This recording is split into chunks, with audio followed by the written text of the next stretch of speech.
No início do programa, nós estamos recebendo ao vivo aqui nos estúdios Eva Charande Lima. A Eva é contabilista, é integrante do Conselho Regional de Contabilistas do Estado do Paraná, vice-presidente de Relações Sociais do CRC Paraná. E a Eva Charande Lima dispensa qualquer apresentação, mas eu gosto de lembrar. Ela foi vereadora aqui em Guarapuava, foi vice-prefeita também de Guarapuava. A filha da Eva, Priscila Charan, foi secretária de Políticas Públicas para as Mulheres na gestão anterior. Tem uma vivência muito grande aqui na sociedade de Guarapuava. Mas nós convidamos a Eva para falar sobre imposto de renda. Ela entende bem na questão do imposto de renda, por isso nós fizemos o contato, ela aceitou de pronto e do qual nós agradecemos. Eva Charan, muito agradecido por ter vindo aqui na Rádio Cultura. Uma boa tarde para você. Boa tarde, Tonico. Boa tarde aos teus ouvintes da Rádio Cultura. É uma alegria estar voltando aqui conversar com você e com todos os ouvintes. E muitas novidades, muitas coisas que você tem para nos contar, Eva. Mas primeiramente vamos falar sobre imposto de renda. Na última segunda-feira, o governo, através da Receita Federal, autorizou a transmissão dos dados de quem já tinha feito a declaração do imposto de renda no programa que foi baixado uma semana antes. O que mudou no imposto de renda, Eva Charan, para quem está ouvindo a Rádio Cultura e que precisa se programar, se preparar para fazer essa declaração? Houveram algumas mudanças, Tonico, especialmente assim, quem antes era quem recebeu rendimentos tributáveis até 28 mil, agora é R$ 33.888. Também, quem recebeu rendimentos isentos, não tributáveis, cuja soma seja mais de 200 mil anual, é obrigado a fazer a sua declaração. Quem teve ganho de capital é obrigado a fazer declaração. Ganho de capital é interessante, às vezes a pessoa diz, o que é ganho de capital? Ganho de capital é assim, Tonico, por exemplo, você tem um automóvel que vale 60 mil reais. Está declarado na tua declaração de imposto de renda. Mas no ano de 2024, você vendeu por 70 mil reais. Então, houve um ganho de capital de 10 mil reais. Esse 10 mil reais é tributado em 15%. Então, se você aconteceu alguma venda de bens móveis ou imóveis, né, carros, terrenos, casa, fazenda, e que houve ganho de capital, você é obrigado a fazer a tua declaração de imposto de renda. Então, quem teve operações na Bolsa de Valores com valor superior a 40 mil reais, é obrigado a fazer a sua declaração. Também uma mudança que houve, Tonico, que antes era um valor um pouco menor, era 153 mil. Agora, quem teve na atividade rural, a movimentação foi mais que 169.440, ele também está obrigado a declarar. E uma das mudanças também que é bem interessante, Tonico, é quem teve até 31 de dezembro de 2024 a posse ou propriedade de bens ou direitos, inclusive terra nua, de valor superior a 800 mil reais, está obrigado a declarar. Então, se você não está naqueles itens lá de rendimento tributável isento, mas você tem tua propriedade de mais de 800 mil reais, você também é obrigado a fazer a tua declaração de imposto de renda. Então, Eva, só para deixar bem claro sobre a questão dos bens. Então, Tonico de Oliveira tem uma casa que vale 300 mil reais, por exemplo, e eu não preciso fazer declarar esse imóvel na minha declaração, né? Isso mesmo, por conta de esse total que você tem não te obriga a fazer declaração. Mas vamos imaginar que você tem um rendimento aqui da Rádio Cultura, tem uma aposentadoria, tem algum rendimento de aluguel que ultrapassou o 33.888, aí você vai ter que declarar. Sabe? Então, cada questão você tem que olhar. O que está obrigado a declarar? Teve rendimento tributável a partir de 33 mil, mas não teve, você só vai declarar por causa disso.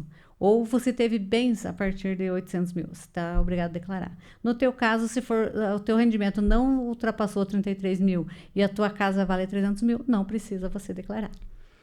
Quem tem duas fontes de renda, por exemplo, é importante ficar atento, né, Eva? Isso. A pessoa trabalha na iniciativa privada, por exemplo, ou no público mesmo, mas já é aposentado. Precisa declarar o imposto de renda. Precisa declarar o imposto de renda, porque no somatório, às vezes, dos dois rendimentos, ultrapassa esse valor, precisa declarar.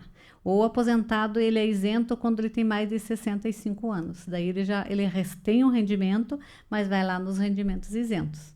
daí não é tributável, não soma ali. Às vezes, quando a pessoa tem uma renda, né, que ela trabalha, como você diz, na iniciativa privada ou pública, e mais aposentadoria, às vezes ela acaba pagando imposto de renda por causa dos somatários das duas, né? Então, é preciso declarar. Tendo duas fontes de renda, automaticamente já tem que fazer a declaração. Exatamente, tem que somar, tem que ver lá o cálculo, né? Voltando à questão de ganhos de capital, né, que você Isso. citou, Uhum. citou aquele exemplo aí do carro e tal. Caso a pessoa teve ganhos em bens de capital e não fizer a declaração, o que acontece, Eva? Hoje a Receita tem como saber praticamente tudo. Ó, Tonico, uma coisa que é interessante também, que você fala da declaração pré-preenchida. Então a Receita já sabe muita coisa que aconteceu. E como que ela sabe? Como que ela sabe que você vendeu esse carro? Porque os cartórios, o Detran, todos são obrigados a fazer as informações. Então, por exemplo, tem a declaração ADIRF, tem a declaração ADMED. A ADMED é a Declaração dos Serviços Médicos de Saúde, né? Então, você vai no médico, emitir uma nota, o médico é obrigado a fazer aquela ADMED. A Receita já sabe que você teve esse gasto. Tem a DIMOB, que é de operações imobiliárias. Então, todas essas informações de compra e venda, hoje, por conta da questão digital e eletrônica, eles sabem tudo. Então, tem como eles saberem que você vendeu um imóvel através das declarações que o cartório faz, e aí sabe se apurou ganho de capital ou não. Então, você pode, de repente, ser chamado a fazer a sua declaração por conta de não ter pago o ganho de capital. Eva Charan, abatimento no imposto de renda. Quem pagou bastante imposto, por exemplo, já verificou lá nas suas informações que a empresa repassa, ou na própria empresa mesmo, e pagou bastante imposto. Ela pode abater parte desse imposto de renda com a questão da educação, saúde, mas gostaríamos que você explicasse como é que acontece esse abatimento. Então é assim, Tonico, quando a pessoa ela recebe o valor mensal que ultrapassa o limite exposto pela Receita, há uma retenção na fonte, e às vezes ela até já pagou um pouco, né? Ela vai pagando no decorrer do ano. Nessa época agora de março, desde o dia 17 até o dia 30 de maio, é a declaração de imposto de renda ou a declaração de ajuste, que a gente diz, né? Para você somar e ver o que você já pagou ano passado e se você ainda vai precisar pagar mais, ou se você pode diminuir isso, ou ter para restituir, ou para o que você pode abater. E uma das coisas, vários itens que pode abater, que pode diminuir essa questão do imposto, são os valores com dependentes. Hoje está, eu acho até pouco, mas cada dependente que você declarar, filho, às vezes esposa, se for dependente, é R$ 2.275, você pode abater. Despesas médicas são praticamente todas, né? Também com fisioterapeuta, com fonoaudióloga, com dentista, despesas com saúde você pode abater. E também com educação, só que a educação tem um limite de 3.561 por dependente. Então, isso ajuda a diminuir a parte do imposto. Isso é feito, Tonico, porque tem duas formas de fazer a declaração de imposto de renda. A forma completa, que você utiliza todas essas deduções, e a forma simplificada. A forma simplificada, você utiliza 20% como dedução. Ele dá um limite aí até 16 mil, você faz na simplificada. A vantagem da simplificada é que aí você não precisa comprovar essas deduções, e na forma completa, que você vai falar de dependentes e tudo mais, ou despesa médica, você tem que ter as notas correspondentes. Então, quem ainda não fez a declaração, vai fazer, tem bastante notas para serem inseridas na declaração. É importante que organize esses documentos e procure também um profissional da contabilidade, porque aí nesse caso específico, né, tem que colocar bem certinho os dados lá, porque se colocar alguma coisa errada, vai dar problema, né? Isso mesmo, você corre o risco de ficar na malha fina, né? Então, assim, você fica na malha e ele dá muito transtorno depois. Você é chamado para explicar aquele valor. Uma das coisas, assim, por exemplo, uma despesa que você coloca, uma despesa médica. Você disse que teve essa despesa médica, mas o médico também tem que declarar, porque ele tem que bater lá no sistema da Receita, né? Então, tem que ser o valor bem exato, bem correto, os documentos e tudo referente a 2024. Não pode ser com data 2025. O que tirar de nota esse ano só vai servir para a próxima declaração. Então, é importante um profissional que oriente para ela não ter assim, ficar esquentando a cabeça depois, né? E até 31 de março é o período que a Receita estipulou para que essas declarações sejam preenchidas e enviadas para a Receita Federal. Você acha que o tempo é suficiente? 31 de março é um tempo bom? 31 de maio. Maio. Isso, Março não, daí já estava acabando. Já estava acabando, né? Isso, ela começou... 31 de maio. De maio. Então, ela do dia 17 a 30 de maio. Eu creio que sim. Antes, Tonico, faz uns anos atrás, era 30 de abril. Então, a gente ficava muito apurado. A gente trabalhava no dia 21 de abril, que era feriado, a gente trabalhava. Hoje não, hoje a gente tem mais tempo e eu creio que dá certo assim. Até 30 de maio o pessoal consegue reunir a documentação, procurar um profissional. Tem pessoas que fazem sozinhas a declaração.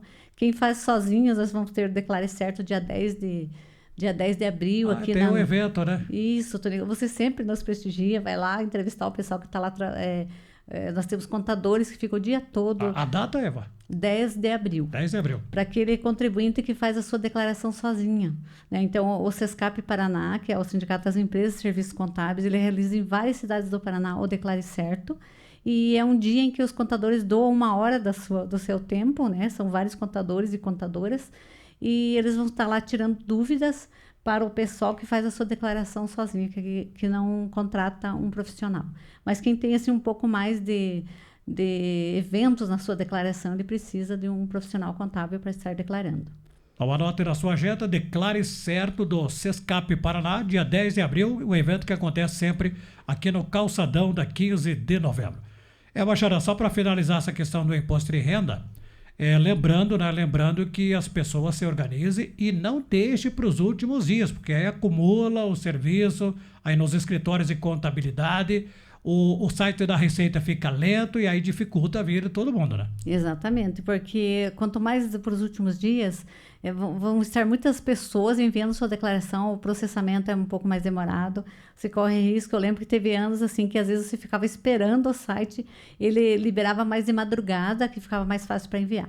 Então, quanto antes você fizer a sua declaração, você fica tranquilo, leva 48 horas para processar, já vê se deu na trave, se está certo, dá tempo até de às vezes fazer uma retificação, né, se esqueceu alguma coisa. Então, quanto antes a pessoa se organizar é muito melhor.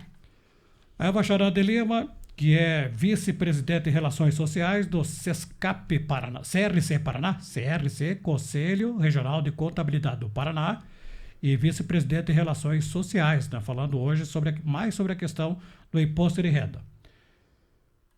Daqui a pouco eu vou continuar a entrevista com a Eva Xaré, mas ela vai falar de outros assuntos aqui. Tem um evento para as mulheres aqui na Casa da Amizade e também o CRC Paraná está participando do Pacto Global da ONU. A Eva vai explicar como vai ser a participação dos contabilistas nesse Pacto da ONU.